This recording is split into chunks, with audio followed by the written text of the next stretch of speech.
slow cook a Thai beef curry. Ingredients: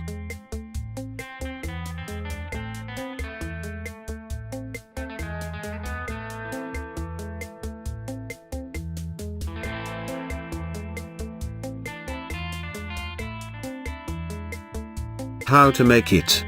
Step 1. Heat a large skillet over medium-high. Add oil, swirl to coat.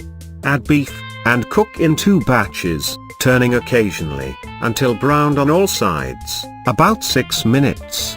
Place browned beef in a 5 to 6 quart slow cooker.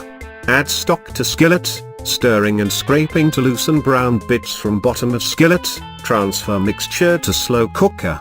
Add curry paste, fish sauce, sugar, and onion, stir to loosely combine. Cover, and cook on low until beef is very tender, about 8 hours. Step 2.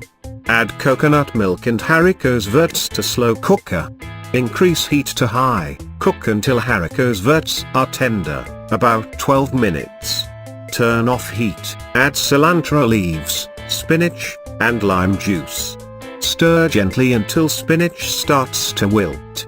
Garnish with cilantro sprigs, if desired.